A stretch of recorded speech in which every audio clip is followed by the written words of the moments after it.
Mr. Kip Sorensen, good to see you. Guys, you would be excited to know that Kip and I have been now talking for 33 minutes and 43 seconds. And we've got all of our jujitsu conversation out of our system. So none of your answers will revolve around jujitsu today. I'm sure you're happy to know that. Yeah, we'll try. We'll try not to bring jiu-jitsu into it. It's good to see you, man. It's always good to see you. Always good to have these conversations. Yeah. Now, you didn't say anything about my hat, which I'm a little disappointed. Yeah, that's a brand new crimson curveball. No, trust me, I was looking at it. I haven't seen your order in yet. Crimson. I just assumed we're sold out. Well, no, because I actually haven't put them on the website yet. Maybe as of the release of this podcast, they will be on the website. Kip, I'll get you your complimentary crimson curveball hat. So you don't you worry about that, man. All right, I love the curveball. Those are nice hats. Every time I wear something with a curved brim, people lose their minds because they're so used to seeing. They're like, wait a second, Mr. Mickler with a flat brim. I don't, whatever. Yeah, they don't know. A lot of these guys don't know that I'm a marketer at heart. I love marketing. I love the idea of like someone has no idea who you are to now they're buying shit from you. Like that, to me, that process is so fascinating. And I try to do it with integrity and class and try to exceed people's expectations. But the process of they don't know who you are to I'm going to give you money for something and maybe you'll deliver, maybe you won't. Yeah. That process is amazing to me. Well, and I love the idea of the brand. Like someone right now is wearing an Order of Man logo on a shirt or on a hat. Awesome? Isn't that it's awesome? just so cool. Yeah. You know what's cool? I love it. I've heard from guys who are like, hey, I saw this guy at the airport and he had an Order of Man shirt on and I had my hat on and we didn't talk, but I just gave him a little nod and he nodded back. And then we went about our day. I'm like, yes, dude, I love it, man. I love it. And I have to say this, like, honestly, your hats are the best hats. I recently bought another hat and I love the logo. I love the look, but you can tell it's not a high caliber hat. Mm-hmm. And so it pops up like a little too high in the middle. Too much. Little off here or there. Or it's too tall. And I'm like, oh man, like I can't wear it, man, because I'm going to look like an idiot in it. I love the hat, but it's not good enough. So you do have that Iron Council hat behind you there. The hat behind you. That one was actually a failure. Like that one didn't do very well. Yeah. I actually like this hat. We need to do another Iron Council version, though. We'll do one. I mean, I love the Order Man logo, but a little special better version. The Iron Anyways, Council. Crimson Curveball should be available. If it's not now, keep checking back. Our inventory is so low, though. Me and my boys have been doing the store orders, and I'm like, dang it. Like, I feel so bad because every day I'm getting messages from people who are like, when are you going to have this shirt back in stock? And we just placed a very, very large order. The largest order in Order of Man history for new shirts, new hats, new patches, new battle planners, because we need to restock on inventory. So I say that to tell you thank you for supporting what we're doing here. It goes a long way. But more importantly, actually, I got to say this, more importantly than the income. And the income's nice. Let's be honest. We're a business. The income's good. Yeah. That's what puts food on the table and a roof over our head and allows me the experiences to create for my family. But more importantly than that for me is that it gives me an opportunity to spend time with my kids in a teachable moment. How, like, down to packaging. My boys will tape up a box, for example. I'm like, nope, we can't send that out. And they're like, what do you mean? I'm like, it has that little crinkle right there. Like when people order from us, they maybe not expect the best, but we always over deliver. So how can we clean this up? How can we tighten this up? What do we need to write in our letter? How do we package it? And my kids will put the label on a little crooked. I'm like, no. That's not how we do it. We put it on straight and we put it on clean and accurate. And then we laugh and we joke and we listen to music and we fill orders and we reorder. Like that stuff, man, is so meaningful to me. So I just got to say thanks first and foremost for all the support in the store specifically. Yeah. And for you guys who want to get that curveball, that's store.orderofman.com. So pick it up. Yep. Let's right. All right. I'm calling let's it get into audible. some questions, man. Okay. Yeah, we have some great questions. I'm coming to the Ask Me Anything with my own question. Okay. All right, man. Let's See, do here's this. the benefit, Do you want to know about guys. the birds and the bees, Kip? I'm Yeah. happy to have that conversation, if we need to. Man, I have so many funny stories about that. But no, that is not the question. But this is the benefit of doing the AMA with you for a year and a half or so, is I now finally get to ask my own question. Ryan finally asked me, "Hey, Kip, do you have any questions for me?" And I thought, all right. Well, all right. No, but I think it's I can valuable. answer this for you. I don't know. We'll see. No, Okay. I think it's really valuable. So doing the AMA with you, and I'm being really super authentic. Hopefully you guys appreciate this. So doing the AMA with you, there's a tendency of doing this podcast with you where I might get a little bit of pride, a little bit of like, yeah, you know what? I know what I'm talking about. I listen to a podcast. I'm like, oh, that was a pretty good response. And, my pride might increase a little bit. And then I have to remind myself to stay humble. And then there's certain situations that arise where, for instance, we talked earlier before we started hitting record that my wife and I are having a struggle with one of our kids. Right. Yeah. And it's interesting is because my natural tendency is not to bring it up on this podcast because, well, that looks bad and I should have my stuff together. And you know what I mean? And I play a role in the Iron Council, but that doesn't look good if my life is falling apart a little bit too. Right. And so how do you balance, or what advice do you give around, rising up, providing value, staying humble, and not letting that pride seek in where it holds us back too from being real and open? I mean, because I would probably argue and suggest that guys listening to our struggle on this podcast might benefit them, right? Guys sharing struggles with each other. Yeah, will benefit, right? We talk about this in the Iron Council, but sometimes we might be in a position where we're unwilling to share because we feel that based upon the positions that we're in, we shouldn't have those problems. We shouldn't have those struggles. I don't think that we shouldn't have those problems. I think, okay, so let me back up. Let's break this down because there's a lot to unpack here from my perspective. All right, so let's talk about pride. Let's talk about the word choice. Like, when did we embrace this idea that you couldn't be proud of who you are and what you've accomplished? That's true. Like, why shouldn't you be proud of everything? Why shouldn't you be proud of being a father? Why shouldn't you be proud of being a successful business owner? Why shouldn't you be proud of having some things figured out, or, any of the endeavors that you've embarked upon? Like, why shouldn't you be proud of that? I think we might be getting into semantics here, but I think there's a danger in saying, you don't want to be proud. Really, you don't want to be excessively prideful, which would be arrogance or ego. But being proud of what you accomplished, why wouldn't you want to celebrate those accomplishments? I think it all comes down to motive too, right? So, for example, pride, I'll say it this way, excessive pride is designed to prop yourself up. But I think being proud, the way that I view this anyways, especially doing this over nearly 6 years now, is being proud of what I've accomplished. Like, I made a post, for example, with my son about what he's been able to do over the past 4 to 5 months. I'm so proud awesome, by the way. Him. Yeah. But I'm not doing it to prop myself up. If anything, I'm doing it to prop him up, and also to give guys some fuel to be able to prop their sons up, because I've got a lot of messages from guys who are like, what are you doing? How do you do it? How have you motivated him? What's his diet? What's his thing? What's his workouts?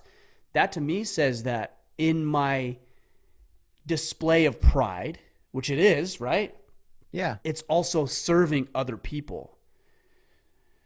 So I think if our motives are pure, and my motive as a man, and you have to determine this for yourself, I think it's the best course of action. Otherwise, I wouldn't take it myself.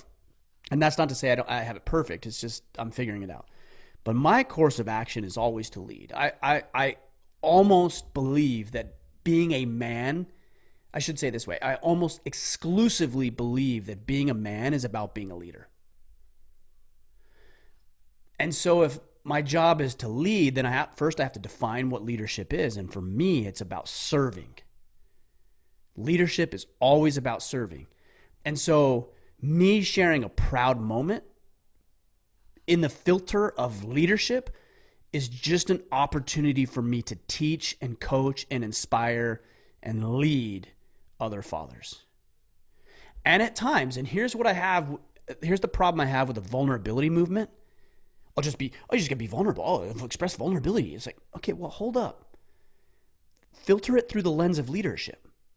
Okay, if you're just being a pathetic, pardon my French, little bitch in the name of being vulnerable, you're not really serving anybody. Just like boasting not helping anybody doesn't serve anybody. Like excessive boasting, what are you doing? You're trying to prop yourself up. And by the way, those guys who buy into the vulnerability ideology, they're just trying to prop themselves up through virtue signaling. If I can be vulnerable and express all the bad things that happened to me in my life, that makes me a better human. No, actually it doesn't. What makes you a better human is the fact that you overcame sexual abuse or physical or verbal abuse or some sort of trauma in your past. It doesn't make you virtuous, the fact that you went through that. Not that you're a victim of it. Right. It makes you virtuous that you overcame it. So the only reason in my mind to express vulnerability is to get it off your chest. I think that's important. Like, hey, I gotta release some of this stuff. That's valuable. And also I gotta share it so that I can serve others. So for example, and I won't get in the details of your son, I'll leave that to you if you want to or not. The only reason you should share that with other people is because you believe at some level that it will serve them and help them more effectively. Because if you don't believe that, then you shouldn't share it. Yeah. That should be reserved for you and your wife and your child and other pertinent parties that, need to know that information. But if it's not serving anybody else, why would you share it? Yeah. So where do you, go ahead. No, go ahead. Well, I was going to say, is there areas for you where you might think that your sharing might hurt your credibility? No. Why? Why would it? Why would it? Like if I said, I struggle with pornography or struggle with alcohol or struggle with pride or struggle with patience or struggle with anything, pick something. If I said I struggled with those things and here's the things that I'm doing, yeah, you might have a select few people who would say like, oh, well, yeah, you struggle with that. Oh, and they would look down on me. But I think the overwhelming majority of men would say, oh man, I actually struggle with that thing too. Thank you for telling me, because now I realize, well, I'll give you an example. This is something I was thinking about last night.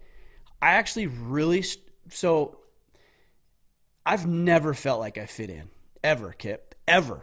In my entire life, I've never felt like I fit in. I never felt like I belong with the athletes, or I belong with the intelligent guys, or I belong with the nerd. Like I never felt like 100% confident or comfortable. And so I actually deal with a lot of self-esteem issues. At night, like I think to myself, one of the biggest traps I fall into is trying to get and gain the approval of others. I fall into that trap all the time. Yeah. Which is tough, I'm assuming, because getting the approval of others helps this movement, right? So there's a little bit of a dichotomy there, because that helps this progress. And so it is somewhat required. I mean, otherwise you would have no guests, right? It's a weird thing. I don't want to answer that question just yet, because it's going to take us on a different path. I'll get back to that. Okay. But I've always struggled with self-esteem issues. Am I enough? Am I worth it? Am I worthy? Do people like me? And so I'm just trying to be very real with you guys right now is I've always equated relevance to success. So if I'm not relevant, then I'm not successful. Yeah. And then naturally, whether it's consciously or subconsciously, and I'm trying to be more conscious about it, that my conscious thought is like, oh, okay, if I can be more relevant to more people, then I'm more successful. And therefore, I'll gain what I want to gain, which is the feeling of being important to other people and being accepted and embraced and liked by other people. I talk about the opposite of this. Is like, don't strive for other people. That stuff I share, guys, is just as much a statement to myself as it is to you. These are the things that I deal with. So why would I share that with you? Because I want you to know every single person listening to this podcast who deals with self-esteem issues can actually create something they can be proud of. They can actually do something significant and meaningful in spite of the feeling of their own inadequacies. So when I share that with people, I'm not sharing it so everybody will say, Ryan, you are special. You are this. In fact, that bothers me. So you get pandered to, yeah. Right. When I make a post and I say, hey guys, look, I struggle with this, and everybody's like, oh, you should feel important. I'm like, please don't say that. Like, that's not what I'm after here. I want you to know that it's okay that at night you feel like a loser, and that you don't feel important enough, and that you don't feel like you're doing big enough things for people to appreciate or care about you. That's totally normal. I feel like that all the time, but I only share it because I think it serves you. And then when the guys who need to hear it, it doesn't diminish my credibility. I'm not pretending I'm something that I'm not. The guys that need to hear it are like, holy cow, Ryan, thank you. Because from the outside looking in, you seem like a guy who has it all figured out. And people will say this, oh, you have it all figured out. I have nothing figured out. Nothing. And so guys who need to hear it will hear it, and they're like, oh man, you get to talk with all these guys, and you make this, and you do this, and you impact these many people, and you deal with that? Thank you. Thank you for telling me. And the guys who are like, oh, well, you're an asshole because you deal with that. I'm above that. Nobody actually has ever said that. But even if there was a few people who believe that, that's not who I appeal to. That guy's got everything figured out. What does he need me for?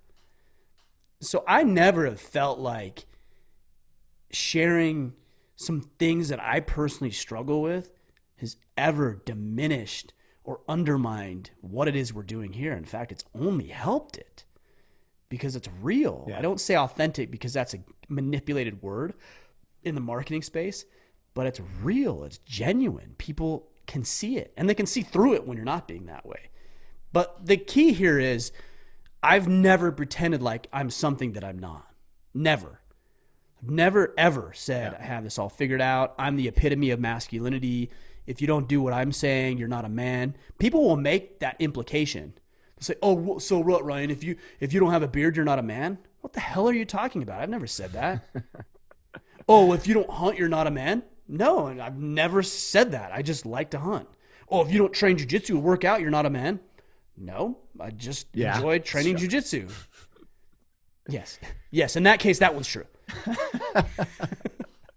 But you know what I'm saying. And I've never propped myself up that way. I've never positioned myself to say, well, I'm better than you. I know more than you. I have this all figured out. If you don't do it my way, then you're not a man. I think there's some things that make you more masculine than other men. I think there's some things that define us as men. But who am I to say you needed to be doing these specific exercises? I don't have it all figured out. I have nothing figured out. Yeah. So what's present for me based upon what you said is one, intentionality, right? And does it serve? The other thing I'm hearing too is, how do I say this? Is you have integrity. Like, I try to. It allows you to communicate the struggle because you're on the path of progression and you're dealing with it. Yes. I think if certain men are out of integrity, I'm not going to want to communicate that. Why? Because I'm not dealing with it. Because I'm not addressing it. And by me telling you, that's going to hold me at a level of accountability that I may not want because I'm not dealing with it and I'm avoiding it. Yeah. So there's sense of integrity that's required. Well, so I made a post on Instagram the other day, and I said, something to the effect of, how does a man look himself in the eye when he knows he's flawed? And I made a whole post about it. Like, how can me, a flawed man who knows and is intimately familiar with not only the mistakes I've made, but the consequences to those mistakes, look myself in the mirror and be proud of who I am? Like, how? How can you, by Kip? Like, you've made mistakes. And owning them.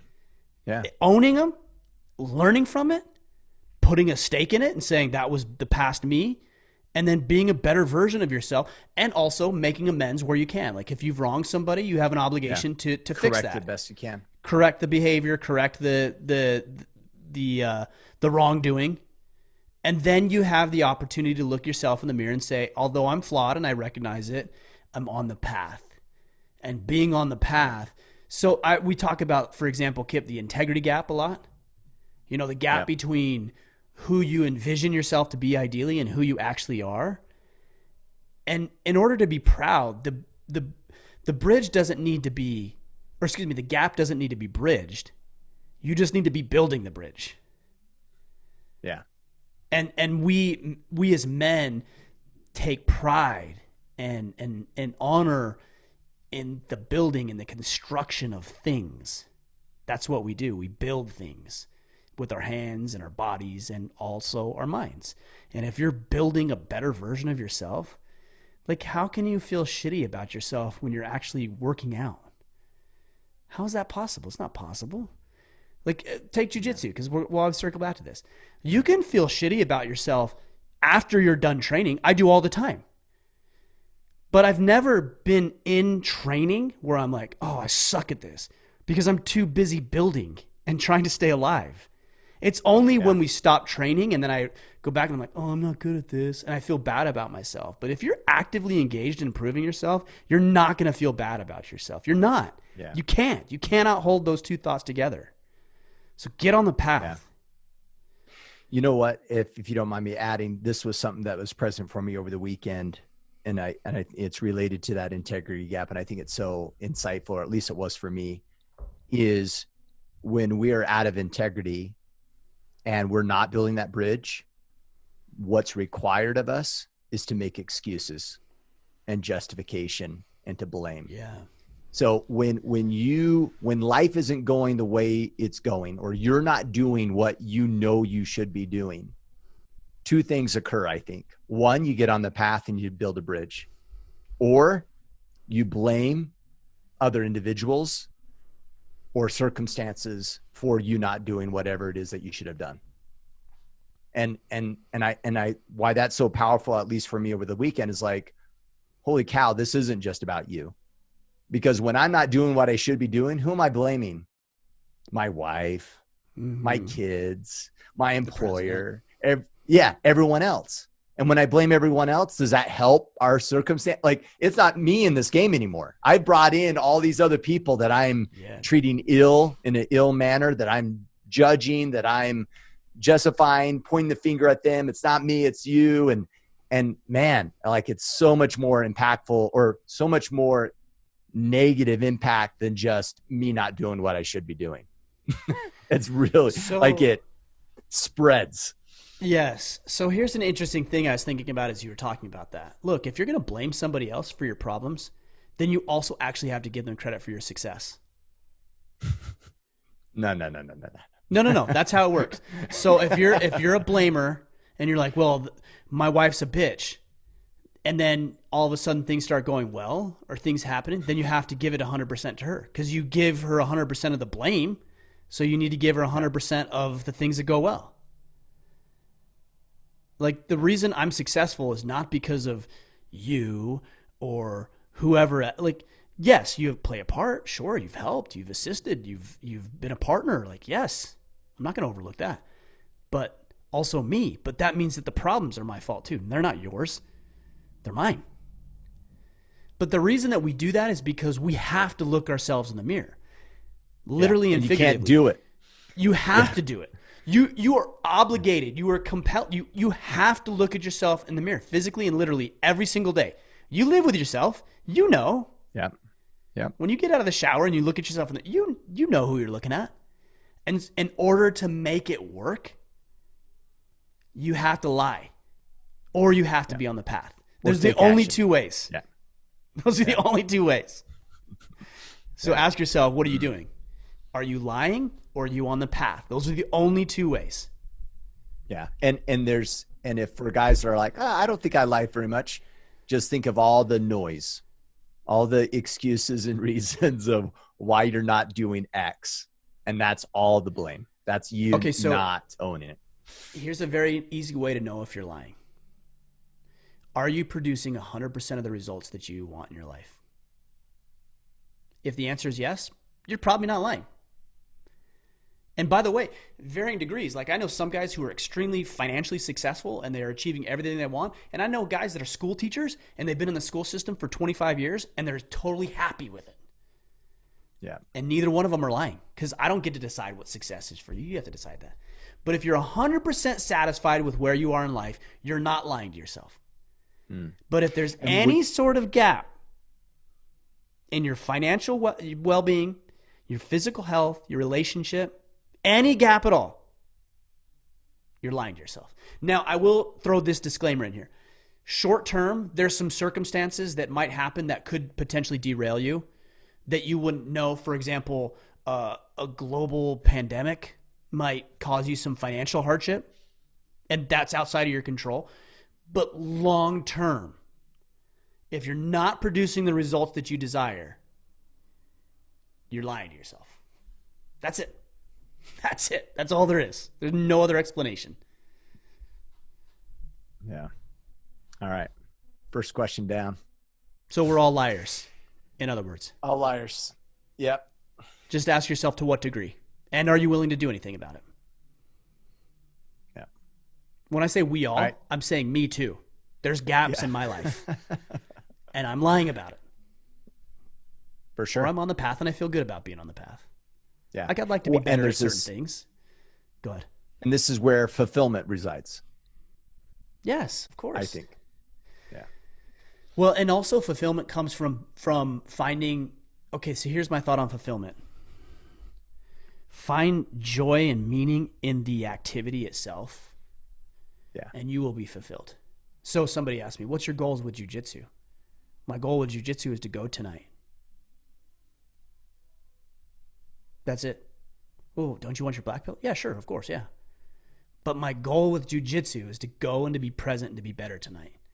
What's your goal with what's your 5-year plans for Order of Men? I don't know. Yeah. I just really enjoy having these conversations. I want to serve as much as possible. I want to continue to get high caliber guests on the podcast. I want to answer great questions with you. I want to grow the Iron Council. But I find joy, meaning, satisfaction, and purpose in the process of it. And I'm fulfilled. And if I die tomorrow, I'm fulfilled. I had my goals, man. Yeah. I was 100% present. And I think the importance of this is I think it relates to when we look too far ahead.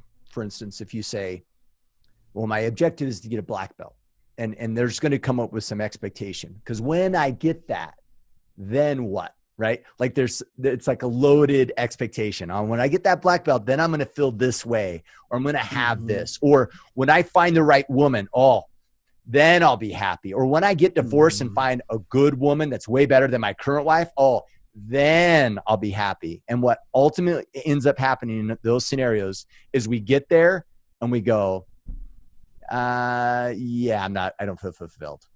You're going to feel the exact same in that environment that you feel right now. When you get your black belt, correct, whether it's literally or figuratively in other aspects of your life, you're going to feel the exact same way as you do today. When you get that $10,000 raise, you're going to be high for 24 hours.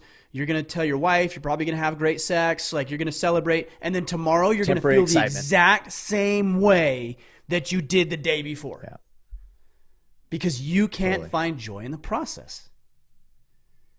Yeah. Like my win and is showing up. Now that doesn't mean I neglect getting better. It just means that if I go and I do the thing and I engage in the practice, whatever it is, I won the day. I don't need the next belt promotion. I don't need to submit the guy. I want to, sure. But I won. I was there. There was 6 guys at our training last night. 6. And there was thousands who were not there that wanted to be there or told themselves they should be there. And I was there. I won. Yeah. I love this. My daughter that's 9, she saved up her money and bought a VR headset, like hundreds of dollars. This little girl, and awesome, she's a negotiator. She's straight up like, at Christmas, could I get cash? And then you know what I mean? Like I'll sell this. I love it. Anyhow, she gets this VR headset. A couple days later, she goes, "Hey Dad, can I talk to you about something?" I'm like, "Yeah, what's up?" She's like, "It's weird. I was really excited to have that VR headset. And now that I've had it for a few days, I have this tendency to feel that I want to buy something else to be excited again. Mm-hmm. And that no longer makes me excited. I'm like, what an amazing, like, I love the fact that she's present to this idea. Yeah. And of course we had the conversation of like the difference of happiness and fulfillment versus excitement. Mm-hmm. And things like VR headsets are fleeting. You know, they're fun for a while, but ultimately what makes her happy and fulfilled in life is not possessions and things like that. Right. It's these other things. And we had that conversation, but I love the fact that she came to this conclusion of like, whoa, all that excitement I had, I was so excited. Yeah. It's kind of gone already. Yeah. You know, and you're like, yeah. And I don't even think long-term results, and she understands this, come from the achievement of your goals.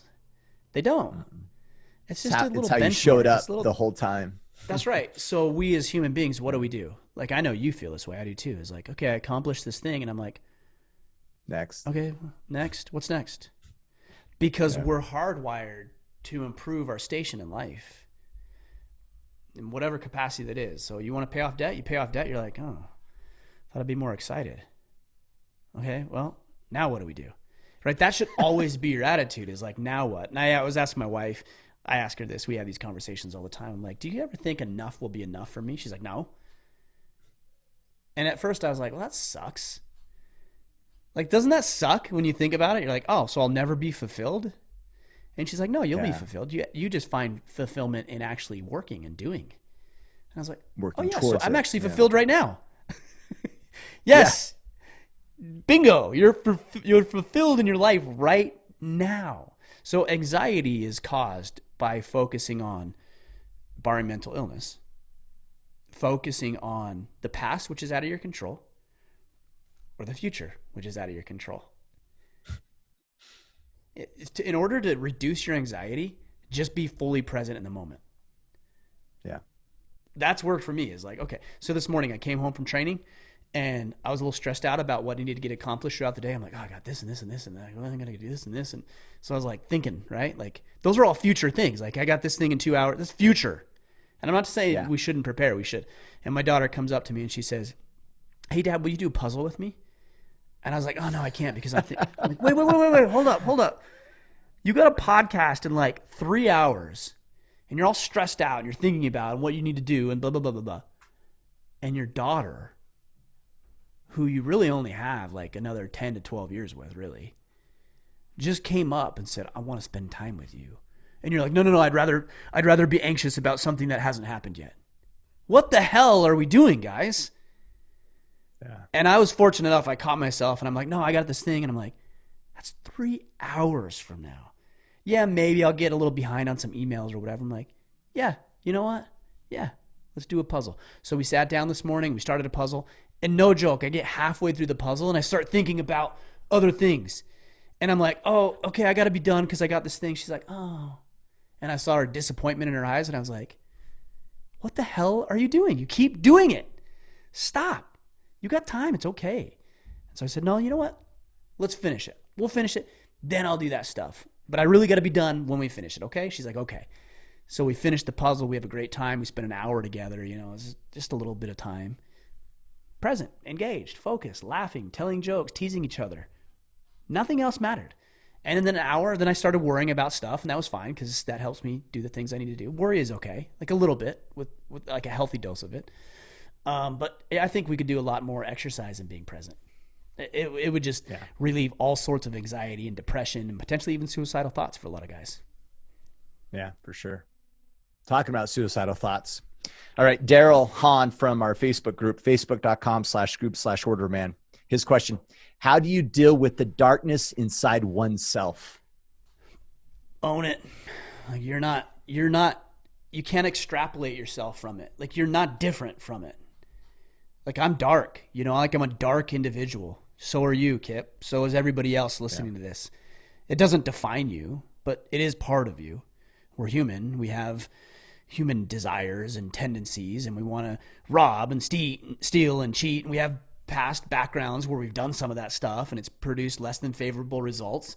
And you just own it and say, yeah, that's me. Like, that is part of me. And so when you own it and you actually recognize and acknowledge it for what it is, then you actually give yourself a fighting chance. Like, I know I can be very impatient. I know that I can be an asshole. I know that I can leave a wake of collateral damage in my path because my ambitions are so lofty and I'm so focused on them that people get thrown under the bus on my way to the ambitions that I have. I know that. And I don't pretend that that's not me. I'm like, no, that's actually me. Like, I am that guy, which arms me with everything that I need to keep myself from being that guy. Like, one thing you and I, Kip, have talked quite a bit about is the natural man. And the natural man is, for those of you who aren't familiar, it's a concept with our gospel, right? The LDS gospel. Like, the natural man is an enemy of God. We know that. You and I know that. But I've taken this and I've embraced this. I am a man. I see other attractive women. I'm attracted to them. They're attractive. Like, how could I not see this beautiful woman?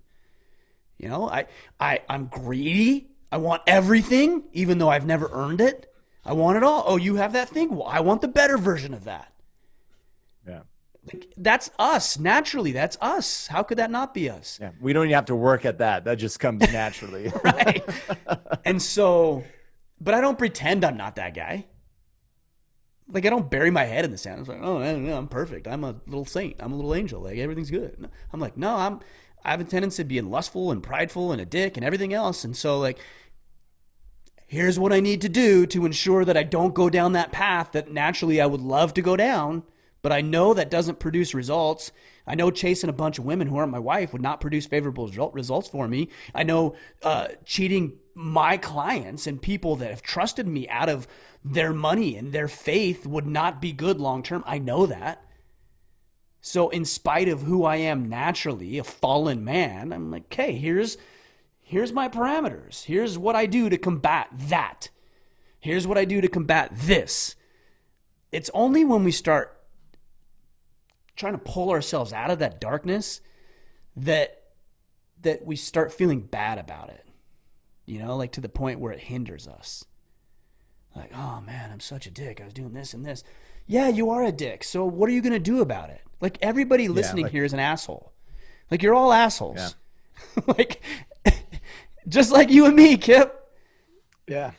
We all lust after things. We all greedy. We're like, all of us. So, okay, what are you going to do about it? And I think the best analogy I can give is to go back to my glory days of high school football.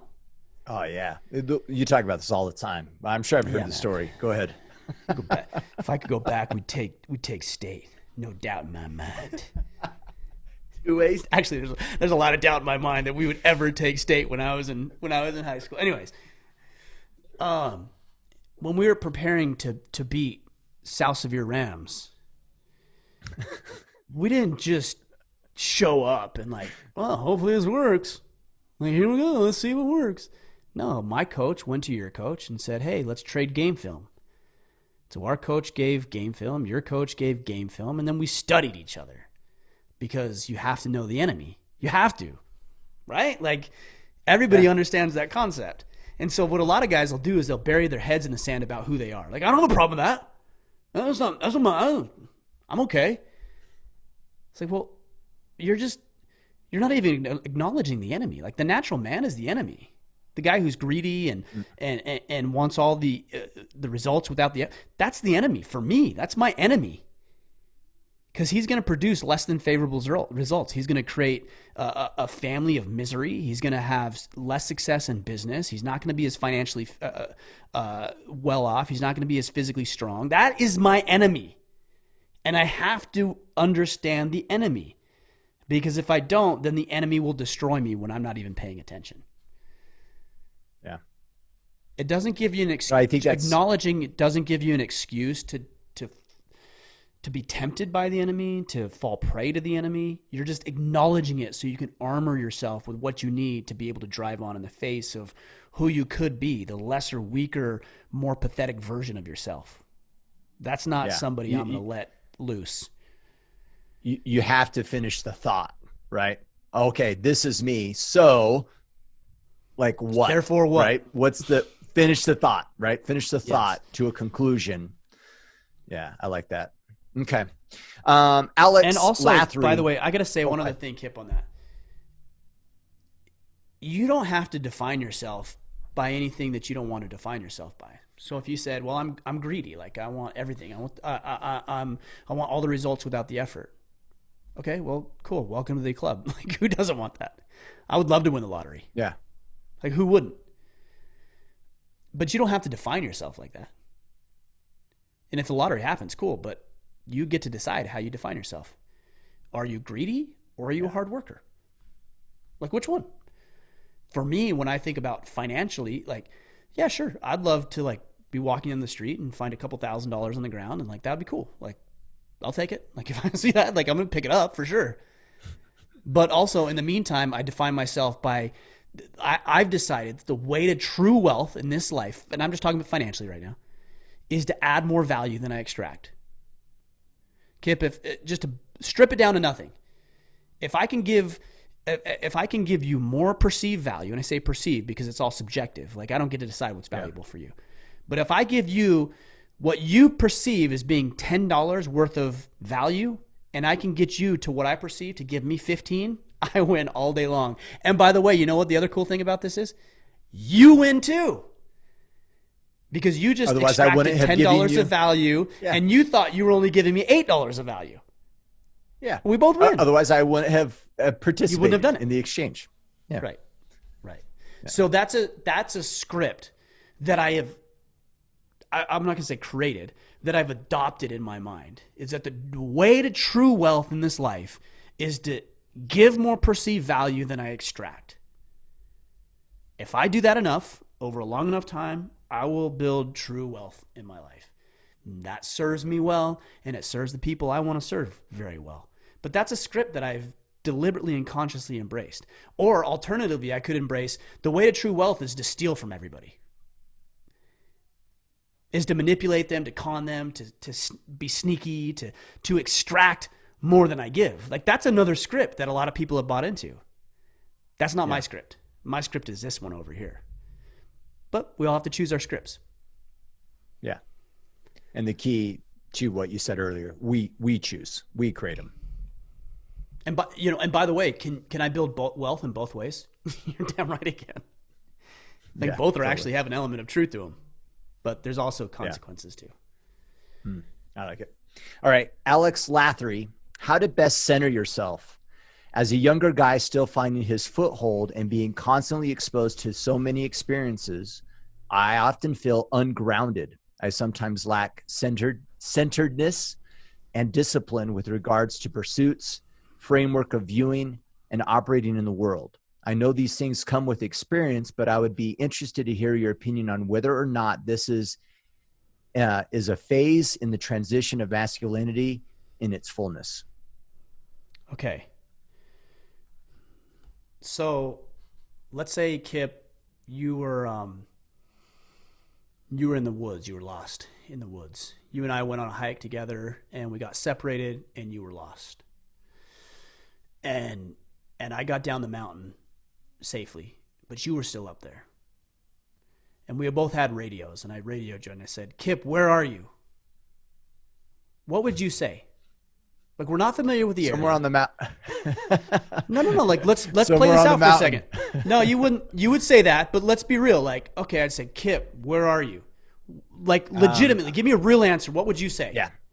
So I'd look around, find a major landmark or a peak of some sort, and say, see the peak on our left side. I'm on southeast, roughly 300, 400 yards down from that peak. Bingo. So you wouldn't tell me I'm here at this place, like by this tree. I'm by a log. Yeah. I'm standing on the ground on this spinning rock we call a planet. You would tell me, look, and I didn't prep you for this question, by the way, right? No prep. No. Naturally, what you said is that you would describe your location relative to something else that we both recognized. So I would see the peak, And then I'd be like, okay, well, you said he was like south of that, 400 yards. And then I would go there and you'd be in the area, right? You'd be close. Like I'd be able to find you there. And then we'd both come off the mountain and everything would be fine. Okay. So grounding. How do you find yourself? You have to find yourself relative to something else. Like you can't just find yourself in space. Can't be like, a tumbleweed. I'm here. I'm just, here I am. Yeah. Relative to what?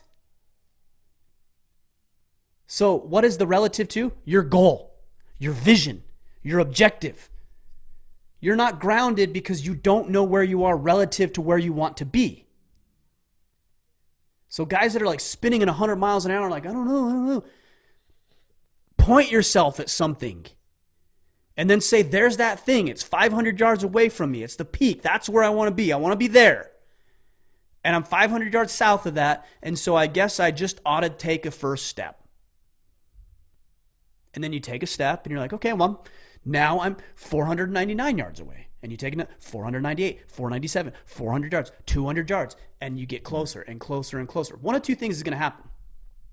You're going to find out that this is not actually where you want to be, because sometimes you're like, oh shit, this is actually the wrong peak. Like Once I'm you halfway get up closer, here. I actually I need to be over at that peak. But guess what? You didn't get to see that peak until you got halfway up there. You had to go halfway to get there. So you think, well, I'm further away. No, you're closer because you couldn't even see it from where you were. Now you know where you go. Yes. Yeah. So you adjust, right? But you're grounded because you were on the path. Like, I'm going to adjust. So that's one option. The other option is you're like, no, this is actually, this peak looks pretty good. And you keep walking it and keep climbing it. And then when you get there, then you create a new peak. So how do you ground yourself? And you're asking, where am I, right? Where am I? Where am I in this life? Who am I as a man? Where am I on this spinning rock? Who am I as a spirit, as a soul? You know, maybe a divine being. Like, who am I? You said it earlier. You have to finish the thought. Who are you relative to what? I don't know. I mean, you have to answer that question. If you want to go back to jiu-jitsu, because it's such an easy analogy, is like, you're a white belt. That's who you are. You're a white belt. You're a blue belt. You're a purple or brown or black. And you want to get to here? That's who you are. That's how you ground yourself. And then you just embrace it. You're like, yeah, okay, I'm a white belt, and here's what I need to do to become a blue belt. And there's just so much grounding and satisfaction in knowing and answering the question, who am I relative to what? Set your sights on something, and then we can actually figure out who you are because we have something to compare it to. And by the way, you're going to fall short. That's okay. Like, just take the step. Does that make sense? Yeah, totally. Well, and I like to tie this into your responses earlier in our conversation is you have to be real that you're a white belt. Yes. You got to be real that you're a human with flaws and human tendencies that kind of suck, and that's your life. Or get real with insecurities that you might have due to your upbringing or whatever it is, but you got to know where you are now to know where you need to be going as well. You just can't look at the peak and go, awesome, sounds great, I love that, but have no idea where you are even sitting to know what you need to do to be able to get there. Yeah, you don't get to transcend the distance just because you know what you want. I even think about this in the context of new fathers. You know, it's like when I was a new father roughly 12 years ago, I was like, man, I'm lost and I don't know what to do. And yeah, well, you know, welcome to the club. Like, just embrace it. You don't know what to do. So who are you? You're a lost new father. And so you don't have to continue to be that. You could, I guess, you could stay there if that you thought that would serve you or your child. Or you could say, well, I guess I better figure this out. And then I saw a friend who has, you know, a good relationship with his 10-year-old son and his 8-year-old daughter. And I'm like, well, that guy seems like he knows where he's going. Like, why don't I ask him? I'd like to be there with my kids. I guess I'll ask him. That's a peak I kind of looks kind of ideal. Yeah. And then you go to John and you're like, hey, John, look, I know you've got 2 kids and I see you playing sports with them and going to the recitals and like supporting them, and you guys laugh and joke and play, and like here I am with this thing that just poops and throws up and cries. Like, I don't know how to get to where you are. And he says, oh, you know what? Here's what you do. Here's what I did when I was a new father, and here's where I messed up, and here's where I fell short, and here's what I did right. And then you're like, oh, okay, cool. I guess I'll walk that path. That's it. That's it. So how do you ground yourself? 2 things. Figure out where you want to go. Figure out where you are right now. Bridge the gap. Love it. All right, Chris Dalton, quick request from Chris. He says he needs an Order of Man ringtone for his phone. He's maybe suggesting either Ryan singing Just the Dance or Kip. You wouldn't want that one. Or Kip's laugh track. It's just me laughing, I guess. How about this? I'll give you an alternative. How about the gurgling you could sounds sell it on the Kip, website. No. The gurgling sound that Kips makes when I choke him out in the bow and arrow when I see him next. Yeah. I don't even need to tap. You could just hear it. Good. I wouldn't even know how to do that. So if you guys have as long as some I get thoughts, let me know. royalties, as long as I get royalties of the ringtone from the website, I'm down. Yeah, maybe we'll look into that. I wouldn't even know Okay. how to do that. Somebody who's smarter than I would know how to do that. And if you want to help To us with create that, ringtones? let's create something. Let's do it. You could just download a MP3. You can make any MP3 a ringtone. Okay, so you know how to do it. So I'll send the files to you and you get it taken care of. All right. You Sound send like me he an MP3. volunteered. You send me an MP3 of you singing, and I'll take care of that. Don't worry. All right, Ricky Fox. How do I help my daughter's boyfriend become a man I want her to be with without putting down the guys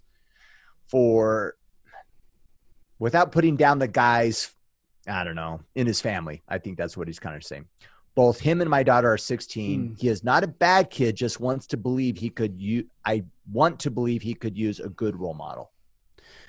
Dude, I got to say, this is my favorite question of the day. Like, honestly, it's my favorite question of the day. And here's why. I hear from so many guys who are like, yeah, my daughter, she's dating now, and the kid's a prick, and he's a little dick, and I'm going to have him come over, and I'm going to interview him and have my guns and everything else. And like, I get the inclination. Like, way to contribute to life. Yeah. Yeah. I'm like, holy cow. Look, she's 16. She's young. So, but look, let's be honest. This guy actually may be your son. Like, this kid may become your son. Yeah. So you can be an asshole and scare him, and maybe a little healthy dose of fear is okay. I think that's okay. A little respect, right? I remember the first time I met my wife's father. I actually went to her place to pick her up, and she said, come in. And her dad was in the corner. I don't know if he was in his office or he was doing something. And her dad's like 6'4". He's a big guy, and he's an intimidating guy. And I'm like, was that your dad? And she's like, yeah. I'm like, that's a scary guy. She just laughed. She's like, yeah, he kind of is. I'm like, okay, that's good. That's healthy. I should have a healthy level of respect for him, for sure. Yeah. But then also, we ought to acknowledge that, like, life is life, and she may fall in love with this kid, and that may become your son. And the fact that you're acknowledging it, I'm like, that's maturity right there. Because most guys are like, I hate this little asshole, and he's dating my daughter, and I'm going to, whatever you're going to do. Yeah. And then she runs off and gets married and elopes without you. You're like, okay, so you're doing it right. That's why I like this question. So here's what I could have used. In fact, here's what I had in my wife's father. Invite him on family functions.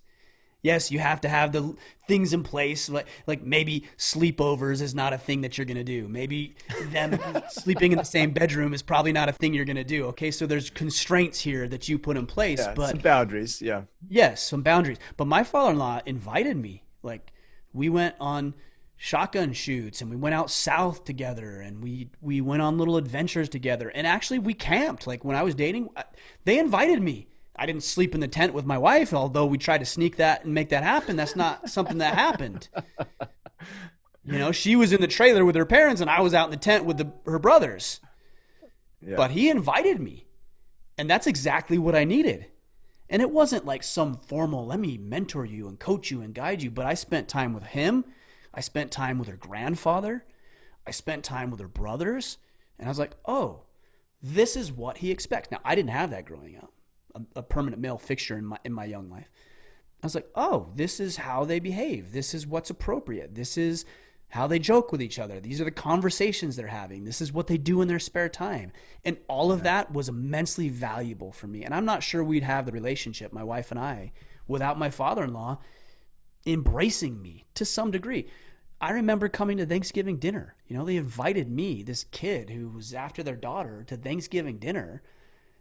And we had Thanksgiving together, and we prayed together. And when they went around the table and they said, here's what we're grateful for. Like, I didn't get a pass. They're like, what are you grateful for?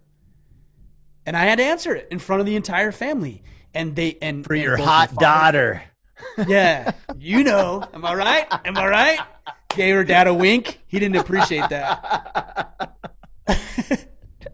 And they invited me to church. And I didn't want to go. What? I don't want to go to church. And so, but they invited me. I'm like, okay, well, I guess this is what you do. Like, I guess if I'm interested in their daughter, I better go to church. And so I went to church and I learned about the gospel more than I had already known because I kind of had fallen away at the time. I was the son. Like, I think if they were here on this podcast, they would probably say the same thing. Like, we always looked at you as a son. And I think it's Chris who's asking the question. I think just the fact that you're asking the question says, to me at least, that you're considering the possibility that he may become a permanent part of your life. And you know what? Even if he doesn't, let's say in a year they break up because it's a fling and it's fun and whatever else, he's going to be a better kid because you decided to be fatherly to him. Not a father, but fatherly. And we as men have an obligation to be fatherly to our young men. This is the only way that we're going to change society, is by changing culture. And we do that through one young man, one young woman at a time, and invite him, embrace him. Yes, have the boundaries and know what it was like when you were 16 and couldn't wait to get, you know what I'm talking about. Yeah. But also know that there's something deeper happening here, and you can serve both your daughter and him, whether they decide to be together, or you're going to serve both of them well independently as they go their separate ways. I don't have any specific advice, but that's my personal experience. And I would not be the same man I am today if my father-in-law and my mother-in-law didn't consider me a potential son-in-law, which I am now, and I have been for almost 17 years now, partly because they were willing to do that. Yeah, that's a good question. It was Ricky. That's a good question. Oh, Ricky. Sorry. I'm sorry about that. And I'm a product of this. I dated a girl in high school, and her parents did exactly that same thing. We were dating, and all of a sudden it was, I swear, I spent more time with her family than my own family. I was going on trips with them. They took me on vacations with them. Like, I was around them the entire time.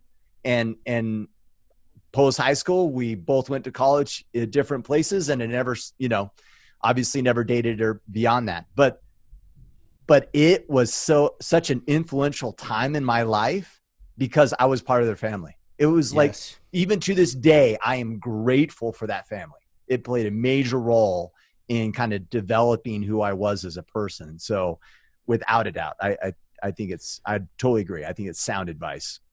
I think even if, and I don't know your situation, but I think even if, just based on what you said, that you saw that family today, you would probably embrace each other and have some fun and laughs and talk about old stories, and both parties would think fondly of each other, and everybody would be better served because of it. Yeah, without a doubt. I love that family. Yeah. Love that family. Yeah. It's funny because I think the natural tendency is to shy away from that and say, well, he's not coming on this, and he's not doing this, and he's not coming. And because what do you think you're going to do? You think you're actually going to keep your daughter and this kid apart? Like, you're actually going to drive a wedge between you and her. My wife and I have both talked about this. We have younger kids, so we're not quite to this level. We will be soon. Like, I want my house to be where all the kids want to go. Yeah. They want to go hang out at the Mickler's house because they get food. Like, food is the great uniter. Like, my wife and I have talked about this. Boys, like, let's just have a bunch of food in the fridge. There's one friend that I know, and he had a young daughter. She was probably dating age. I'd say she was 15, 16, 17 years old. And they were notorious for doing a Friday pizza night. And he's told me, he's like, at any given Friday, we'd have anywhere from 5 to 15 different kids at our house. My daughter's friends, girlfriends, boyfriends, everybody would and it was just open invitation. And everybody came and made their own pizza. And it was kind of like buffet style. And you created your own, and we cooked it. And I was like, well, why'd you do that? He's like, because I'd rather be at my house than off to some people I don't know. Like, so we didn't make her feel guilty or bad about it. We just embraced it and let everybody come here. And that was good. You know, it was good for her, good for the boys that came into her life, and good for them as parents. Yeah. Good times. All right. One more question. You good for one more? Let's do it. Yep, let's do it. All right. Gary Tate, how can you close an argument with your wife before it gets too emotional or heated? Well, you got to be careful of saying close the argument. Yeah. Okay, so here's the dynamic between my wife and I. I am the one who will draw it along. And my wife's the one who will close it going. Off. Yeah. My wife will shut it down. A lot of dynamics with you guys might be the other way around, where your wife wants to continue it and you want to shut it down. I realize that. I'm a little bit of an anomaly, I think, in that way. And that might have been my upbringing, because my mom was all about talking through things, and I really saw a lot of value in that. Her family was not like that, so that's the dynamic for us. So here's what you would want to avoid is shutting it down. Like, no, we're not having under this the rug conversation. Yeah. Yes. Because if she's not done and you shut it down, there's going to be a lot of animosity and contention there. And it's not actually really done. Yeah, you're going to walk around the house like banging dishes. Beat your chest, like, I won this. Yeah. And then it's going to bubble back up down the road. And there's a lot of contention, animosity that comes with it. It's just not good. But I can also appreciate the fact that things get heated, and, you know, you have two people who see things differently, and of course. So what I try to do is, knowing that I want to continue the conversation and knowing that she doesn't because she sees that as a threat, I personally like to say, hey, look, you know, we're both upset. We're both heated right now about this thing. Why don't we talk about it in the morning? Or why don't we have dinner? Let's spend some time with the family. And, like, when the kids go to bed, can we talk about it? And so I neutralize the threat for her, because that's why she wouldn't want to talk about it, because it's threatening, right? She's not physically afraid of me, but it's threatening to her. She doesn't want to do that. And so you probably don't want to do that, because you're talking about, like, how do I close this down? You have to be appreciative of what she needs. And she needs the conversation to continue for some reason. So if you shut it down completely, then you're not giving her what she needs. But if you put the constraints, we've talked a little bit about boundaries in this podcast, of saying, hey, hon, look, this is important to me. I do want to get this resolved, like, to the right way. I don't want to just shut it off. I want to get this resolved so we can come to a mutual understanding and get this figured out, because I care about you and I care about whatever it is we're talking about. I don't want to do this right now because we're getting heated and it's actually taking away from the outcome, what we're trying to do. Can we curb this for the next couple hours and just have dinner? And I'd be willing to circle back around under these guidelines, that we're not going to get heated, that we will focus on what the actual problem is, and that we'll walk away with an understanding and or a solution to our problem. Like, I'd be willing to come back to the table if we could do that. Are you good with that? She's going to agree to that. Yeah. It's just not going to play out well if you're like, I'm done. I'm not going to have this conversation anymore. Because that's what my wife would do, and it doesn't play out well with me. I'm like, no. That's not how this is ending. Now I consider it a challenge, and it gets worse. It gets worse. So you got to diffuse a little bit. You got to let her guard come down, or maybe your guard needs to come down a little bit too, and you need to come back to the table under a clear set of boundaries and expectations for each other. Yeah. The only thing I would add, if you don't mind, is at least a tendency that I fall into is, I'll say, hey, let's pause. And I'll use the example, let's put the kids to bed, and then we'll come back to it. But what do? Am I efficient about putting the kids to bed? Oh, no. No, the kids end up saying later, oh, and I ended up doing this, and this thing showed up. And then before you know, it's like, well, we can't talk tonight, right? Yeah. Because now it's too late. So whatever it is that you commit to, make sure that you make it possible, not just be a victim of your circumstances. So that we use that as an excuse not to talk later. I've fallen into that pit a little bit, like, oh yeah, we'll talk after the kids go to bed, but they don't go to bed, right? And they're up too late, and you know what I mean? Now it's just bad timing, so just be mindful. I think it's important. You're totally right. I think it is important to figure out who needs to talk more. And in this situation, it doesn't sound like it's you. It sounds like it's her with the limited information we have. She needs to talk more, and you shutting it down. Like, we're assuming what you mean by that, but just the verbiage sounds like it. Shutting her down. Right. Yeah. What you're shutting her down, and what you're actually do is you're just like punting the ball, right? Like, you're like, okay, I'll deal with this down the road at an undisclosed, unidentified time. And I promise you, it's gonna get worse. Like, she's not letting it go. She might not talk about it, but it's up in here, just like tick tick tick tick tick tick tick tick tick tick. And there's never going to be a better time. It's you're like, gonna get worse. You know what I mean? It's Diffuse, man. Diffuse, not deflect. Diffuse. Yeah, for sure. All right, sir. I gotta. Also, one other thing. Sorry, I know you got to go. Yeah. The other thing is, don't pander either. Don't treat her like a child, because there's that risk too. Like hey, belittle her in the conversation. I know you need to talk through these things, and I know it's this and careful. At ease on that one, guys. On the Order Man podcast, Ryan suggested that. Yeah, I don't know why you need to always talk about this stuff. Like, how come you can't? Careful, okay? I'm not telling you to treat her like a child or a little girl or like her mom or dad would, because that's also not going to go well. Yeah. Guys, we're just here to serve you guys. We're just here to help you guys. We're trying to tell you to stay out of the traps that I know I've fallen into. That Hopefully we continue to fall into. Yes, for sure. All right, man. I know you got to get going, so let's wrap this thing up. All right, guys. Connect with us on Facebook at facebook.com/group/Order of Man. And of course, we're looking at the end of the year. And I would argue for you guys that are maybe on the fence of joining us in the Iron Council, what I would suggest, and this is the same suggestion I give everybody, is don't wait until the new year. Start now.